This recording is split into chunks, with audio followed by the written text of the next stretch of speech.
This is the worst car I've ever driven. Later in this video, I'm going to review it and tell you just how bad it is. But I want this car to be a backdrop for a bigger issue. We need to talk about people being too nice, too safe, too good in car reviews. I've been burned by this, and I'm sure many of you have too.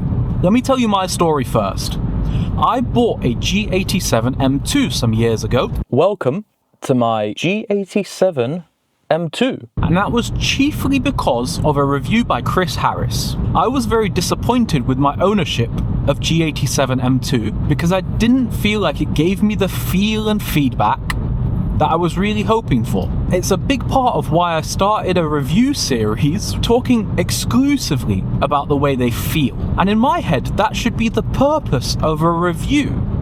Is for somebody that's used the product that you want to buy, telling you exactly what it's like to use that product. But we don't get this with today's car reviews. I'll tell you another story, and it's funny how many of my peers in the car review space will say the same thing. I've been approached recently by a company, a well-known household brand, to review one of their brand new cars. This was really exciting to me. Up to this point, I've only ever reviewed viewers' cars. As I was working my way through the process, signing contracts and documents, there came a sticking point because in their contract it stipulated they would have a review of the video before it went live. And I was not okay with this. We ended up parting ways because I didn't feel like this was the right move for me. I now notice this everywhere. Almost every car review I watch, I hear the strategies that these people were trying to make me do. Things like sandwiching negative feedback. They say, of course you can give negative feedback. Just, give a positive before and a positive after so it softens the blow of the negative feedback. I think that's utter nonsense. If there is an element of a car that's not good, you should sandwich it in a way to draw attention to the fact that this element is not good. Like the steering of this Laguna, for example.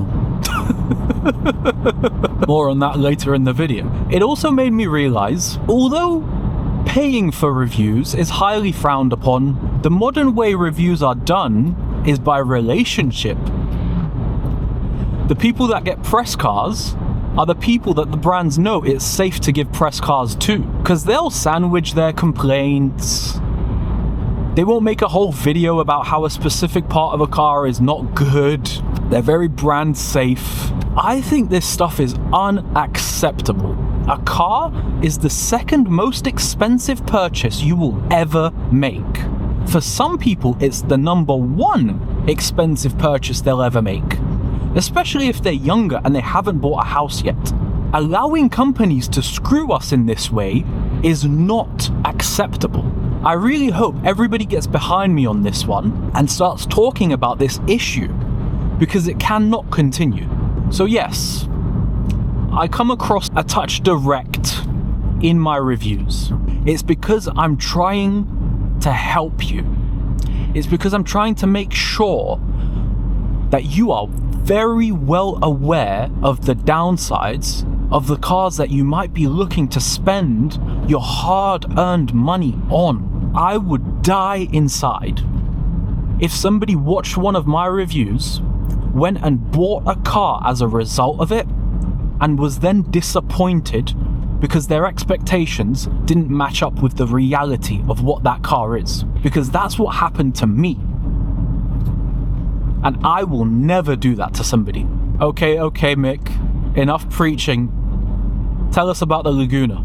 Just to give you guys the backstory on this car, my wife's car's in for a service. This is the courtesy car that I've been provided. I won't show you the exterior of this car because it has branding on the side. I don't want to drag the company's name through the mud because they've actually done a great job looking after our car. For all those of you that have wanted to see me drive a van and see what a steering feel review would be like,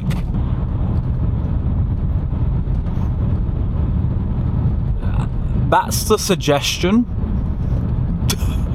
It's literally a suggestion. This car's so bad. It's really heavy. Like, it takes effort to turn the steering wheel, but it gives no feedback or benefit for that weight.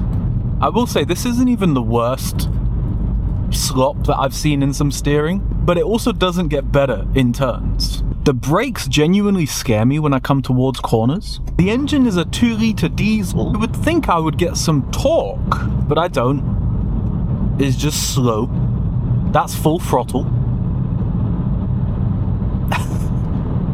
Okay, I'm in 5th gear, but it's a diesel. It should pull. The whole system doesn't work too, because it needs quite a lot of revs and it needs quite a lot of throttle to actually do its best work. If I'm going to drive a diesel, I want this lovely, comfortable, wafting experience where I just use the tiniest amount of throttle, the tiniest amount of revs, and the car just pulls me along.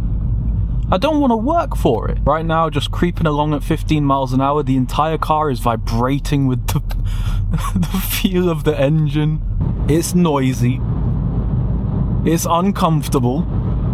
The suspension is wallowy, but then when there's any impacts on the surface, you really feel them. Everything feels cheap. I will address the fact that the alignment is very clearly off. The thing is, the steering is offset, but the alignment tracks dead straight, and if I let go of the steering wheel, the car tracks pretty damn straight. This is just a shitbox in the purest sense of the word. It's an old car with some kind of weird tuning. I can't rev match. When you press the clutch, the throttle is not active. It doesn't let me rev match my down changes, so I just have to drag the clutch through every gear change. You know, all the people that hate French cars, people have this perception that like French cars are pretty bad. In the modern world, they're actually quite nice. Wife's car's lovely. This is what people think, like just this van gearbox, terrible steering, no power, everything's rattling, uncomfortable, it's just a bad car. If you're from an older generation and this is the experience you had with French cars, I don't even blame you for not liking them, because this is not nice. These cars are not popular, so me telling you this doesn't really do anything. But when I tell you that your favorite sporty car is not good, promise you I'm doing you a favor. In the moment, it might feel like I'm rude. It might feel like I don't have your best interests at heart. But the sad thing is, the reason I'm saying that stuff is because I really do. I don't want people to end up like me and buy cars that don't fulfill their requirements. So from now on, when cars get 5 out of 10s in any category, you will understand that that's actually quite a good score. There's nothing wrong with being average. That actually means you're respectable and quite good. Here's my final point, and I'll leave you with this. When I say a car is good, it carries a weight that certain other reviewers can never carry. If everything's good, nothing is. My name's Mick. I drive cars. Peace.